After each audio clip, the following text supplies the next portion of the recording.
Assalamualaikum warahmatullahi wabarakatuh. Apa kabar adik-adik semua? Kembali lagi bertemu dengan saya, Katami Fardisa. Pada kesempatan kali ini, kita akan membahas mengenai momentum, impuls, serta tumbukan untuk SMA atau madrasah aliyah dan sederajatnya. Kira-kira adik-adik semua sudah semangat dan sudah siap belum ya untuk belajar? Baik, kalau sudah siap dan semangat untuk belajar, jangan lupa kita berdoa terlebih dahulu. Mari sama-sama kita mengangkat kedua tangan kita dan tundukkan kepala kita. Lalu kita membaca doa sebelum belajar bersama-sama. Bismillahirrahmanirrahim. Raditu billahi rabba wa bil islami dina wa bi muhammadin nabiyya wa rasula.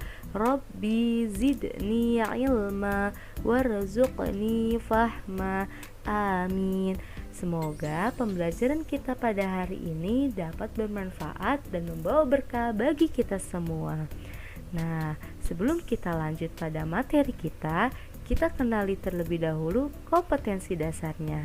Adapun kompetensi dasarnya seperti ini, dan ada kompetensi intinya. Kita menggunakan kompetensi 3 dan kompetensi 4. Oke, kita lanjut untuk tujuan pembelajarannya. Nah, adapun tujuan pembelajaran kita kali ini, diharapkan peserta didik setelah mengikuti proses pembelajaran ini dapat memahami konsep momentum, impuls, dan tumbukan, serta peserta didik dapat menerapkan konsep momentum, impuls, dan tumbukan dalam kehidupan sehari-hari. Coba adik-adik semuanya perhatikan gambar ini. Ada sebuah truk menabrak sebuah taksi. Kira-kira mana ya yang mengalami kecelakaan paling parah, yang mengalami kerusakan paling parah? Dan apa sih hubungannya kejadian ini dengan materi kita? Nah, untuk dapat mengetahui jawabannya, yuk simak bersama-sama. Nah, di sini kita akan membahas mengenai momentum. Sebelumnya, apa itu momentum? Nah, pengertian momentum itu sendiri dalam ilmu fisika dapat didefinisikan sebagai suatu besaran yang dimiliki oleh benda yang bergerak. Besarnya momentum akan bergantung kepada massa dan kecepatan dari benda tersebut. Secara matematis, momentum itu sendiri dapat dituliskan sebagai P sama dengan M dikali V, dengan M sama dengan massa benda dengan satuannya kilogram, dan P adalah momentum dengan satuan kilogram meter per second, dan V adalah kecepatan benda dengan satuannya meter per second. Nah, coba kita lihat ya bersama-sama. Di sini ada mobil dengan massa 500 kg dan mobil truk dengan massa 1000 kg. Kira-kira dengan kelajuan yang sama, yaitu 50 km per jam, mana yang akan lebih parah? Nah, kita simak baik-baik. Nah, kita dapat perhatikan untuk bagian depan mobil yang kecil ini tidak mengalami kerusakan yang sangat serius, namun pada mobil ini terlihat adanya kerusakan yang cukup serius. Nah, kenapa ya? Coba kita bahas bersama-sama.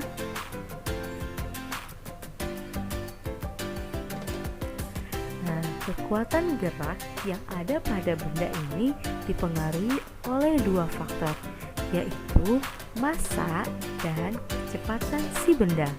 Saat massa dikalikan kecepatan benda, muncullah kekuatan gerak, yang artinya benda yang memiliki kecepatan tinggi tapi massanya kecil akan memiliki kekuatan yang geraknya sama dengan benda bermassa besar tapi kecepatannya rendah.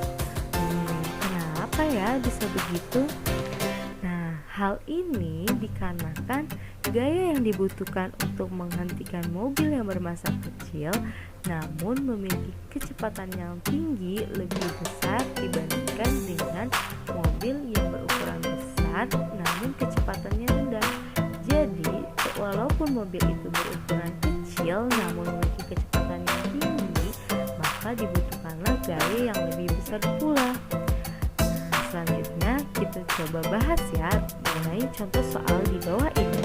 Untuk soal yang pertama, tentukan momentum dari sebuah mobil bermassa 1000 kg bergerak menuju utara dengan kecepatan 30 meter per second. Yang kedua ada soal mengenai sebuah bus bermassa 2000 kg bergerak dengan kecepatan 72 km per jam. Hitunglah momentum bus tersebut.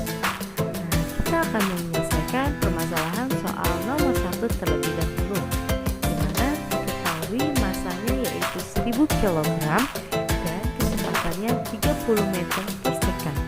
Yang ditanya momentum. Nah, jangan sampai lupa apa rumus momentum. Rumus momentum itu sama dengan P sama dengan M dikali V. Massanya adalah 1000 kg dan V-nya ini adalah 30 meter per second, sehingga 1000 kg dikali 30 meter per second menjadi 30.000 kg per meter per second. Mudah bukan penyelesaiannya? Yuk kita bahas satu soal lagi untuk lebih memahaminya. Yang kedua ini sebuah bus bermassa 2000 kg, berarti massanya 2000 kg, lalu dengan kecepatan 72 km per jam. Nah, gimana nih kita mendapat menyelesaikannya? Sedangkan satuan momentum itu meter per second. Nah, untuk dapat menyelesaikannya, maka kita perlu merubah kecepatan dari kilometer per jam ini menjadi meter per second. 72 km per jam ini jika diubah ke meter per second menjadi 20 meter per second. Sehingga jika ditanya momentumnya, maka dapat kita hitung dengan momentum sama dengan massa dikali kecepatan, yaitu 2000 kg dikali 20 meter per second, sehingga hasilnya adalah 40.000 kg meter per second. Nah, sampai sini semoga adik-adik semua dapat memahami mengenai momentum itu. Kita lanjut untuk pembahasan impuls. Pasti tidak akan asing bagi kita semua jika ada kata momentum, pasti kita akan menemukan yang namanya impuls. Nah, apa sih pengertian impuls itu sendiri? Impuls itu sendiri dapat didefinisikan sebagai hasil kali antara gaya dengan selang waktu gaya itu bekerja pada benda. Nah, persamaan impuls ini dapat dituliskan sebagai berikut. I sama dengan F dikali delta T. I ini merupakan lambang dari impuls dengan satuannya Ns, dan F ini Newton second, dan F ini adalah gaya dengan satuannya Newton, dan delta T ini adalah waktu dengan satuannya second. Nah, secara sederhana, impuls ini dapat diartikan sebagai perubahan momentum. Dimana kita coba balik lagi, impuls ini merupakan hasil kali antara gaya dengan selang waktu. Berarti adanya perubahan momentum. Nah, di sini dalam proses atau fenomena dalam alam momentum, maka akan timbul juga yang disebut dengan kekekalan momentum. Kekekalan momentum ini menyatakan bahwa jika gaya luar yang bekerja pada sistem bernilai 0, maka momentum linear di sistem tersebut akan tetap konstan. Sehingga persamaan untuk hubungan antara momentum dan impuls yaitu F dikali delta T, di mana ini yang merupakan persamaan untuk impulsnya, dan M dikali V2 dikurang M dikali V1, ini untuk persamaan momentum. Sehingga kita dapat menuliskannya menjadi I sama dengan M dikali delta V, yang mana M dikali delta V ini merupakan persamaan dari perubahan momentum atau delta P, sehingga dapat kita tuliskan I sama dengan delta P. Selanjutnya ada hukum kekekalan momentum. Di sini dikatakan benda-benda yang saling tabrakan tidak akan kehilangan energi karena energi tidak bisa hilang atau musnah. Energi benda akan berubah menjadi energi lain.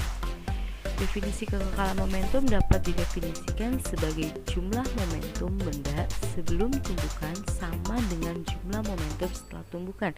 Sebab apa?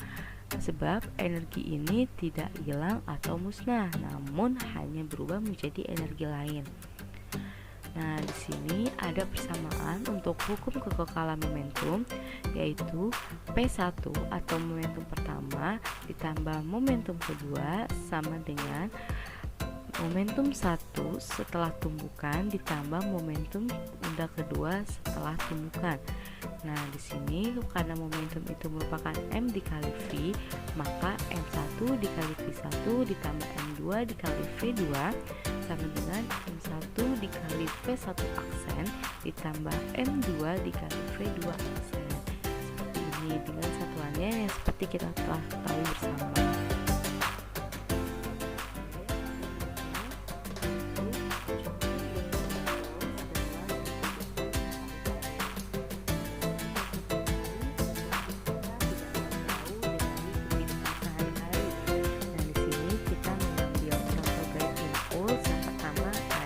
Sepak bola, dimana ketika seorang pemain sepak bola memegang bola secara tiba-tiba bola tersebut akan melepaskan saat bola diam kecepatannya 0.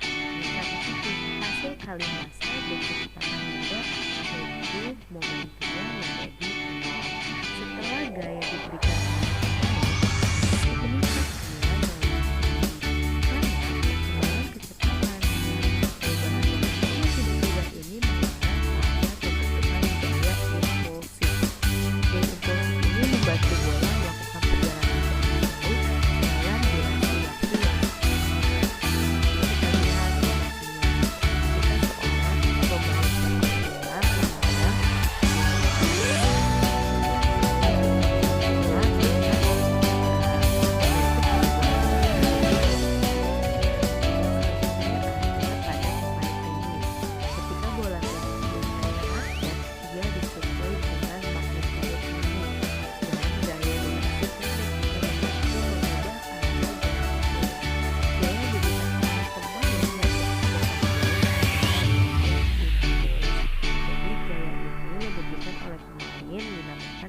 gaya impuls.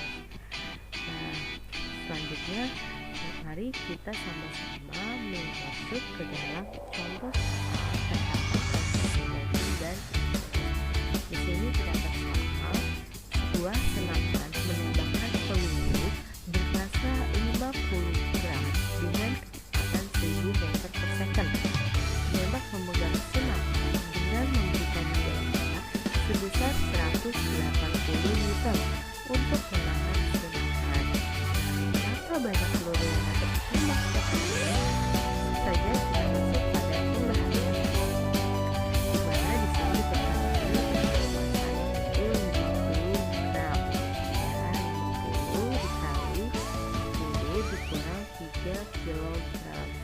Misalnya ada N peluru atau berapa nih jumlah pelurunya, maka massa totalnya adalah M dikali N atau massa peluru sama dengan 50 dikali 10 dikurang 3 N kilogram, sehingga F nya ini sama dengan 180 Newton. Nah, untuk waktunya itu delta P sama dengan 1 minit atau 1 menit sama dengan 60 second. Nah, kecepatan momentum awal sama dengan 0. Lalu kecepatan setelah diberikan gaya itu momentumnya menjadi 1000 meter per second. Maka kita dapat memasukkannya ke dalam rumus rumus untuk hubungan momentum dan impuls, di mana rumus untuk impuls itu sendiri F dikali delta T sama dengan MP dikali V P aksen dikurang MP dikali VT.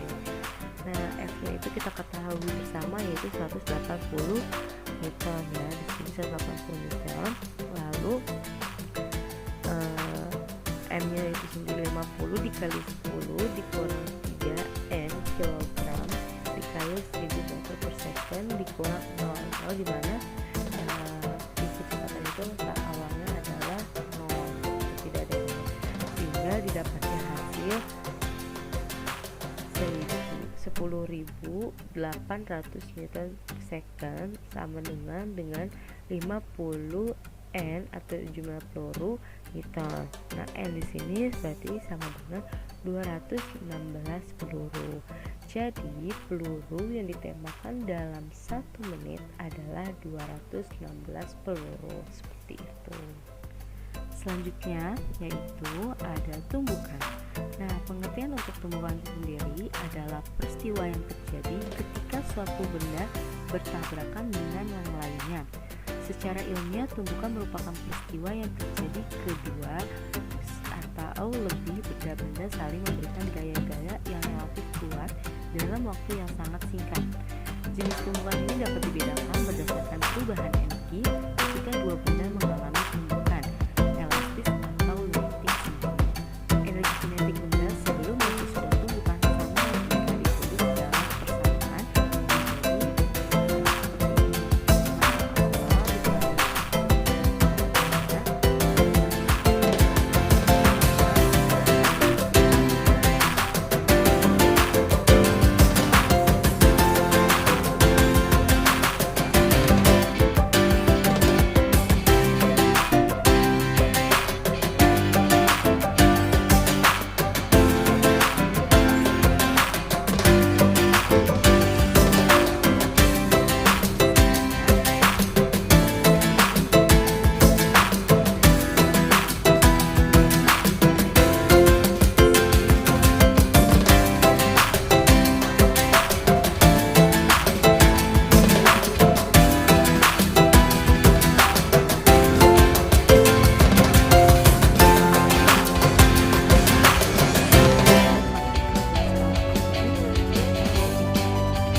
untuk benda lenting sempurna. Mari kita simak bersama-sama. Bismillahirrahmanirrahim. Assalamualaikum warahmatullahi wabarakatuh. Pada kesempatan kali ini kita akan membahas mengenai tumbukan lenting sempurna, yang mana dalam teori dikatakan tumbukan lenting sempurna merupakan suatu peristiwa tumbukan yang mana jumlah energi kinetik sebelum dan sesudah terjadinya tumbukan adalah sama. Pada tumbukan lenting sempurna ini berlaku hukum kekekalan energi kinetik dan hukum kekekalan momentum.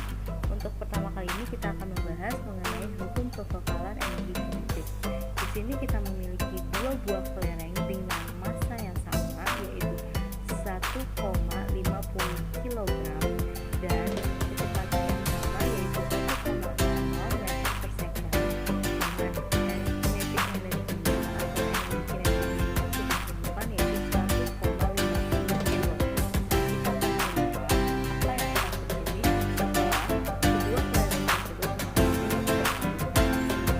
ketika kedua kelereng tersebut berkumpul, maka yang terjadi kedua kelereng tersebut adanya perpindahan atau mereka saling menjauh dengan kecepatan yang sama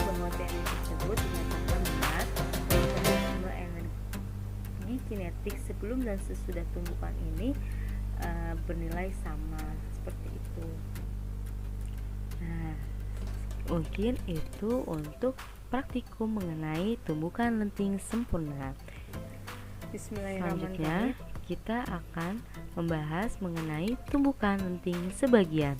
Tumbukan ini adalah tumbukan yang mengakibatkan hilangnya energi kinetik setelah terjadinya tumbukan dan menjadi energi panas, bunyi, atau bentuk energi lainnya. Tumbukan ini menerapkan beberapa pernyataan, antara lain berlakunya hukum kekekalan momentum, nilai koefisien resiprosinya atau E sama dengan 0 kurang dari E atau E kurang dari 1. Nah, di sini kita lihat ada gambar sebuah bola yang jatuh bebas dari sebuah ketinggian. Ini merupakan salah satu contoh dari tumbukan sebelumnya. Nah, selanjutnya di sini ada tumbukan tidak penting. Nah, tumbukan ini merupakan tumbukan yang mengakibatkan benda yang bergerak dan tumbuh ke dalam akan langsung berhenti atau kecepatan akhirnya disebut adalah 0. Tumbukan ini merupakan menerapkan beberapa pernyataan, yaitu berlakunya hukum kekekalan momentum dan nilai koefisien restitusi. Oke, kita sudah sampai di akhir materi. Nah, mungkin cukup sekian apa yang dapat saya sampaikan. Semoga materi yang saya sampaikan dapat bermanfaat bagi kita semua. Saya sendiri memohon maaf apabila banyak kekurangan dan kesalahan dalam penyampaiannya. Maka saya akhiri. Wassalamualaikum warahmatullahi wabarakatuh.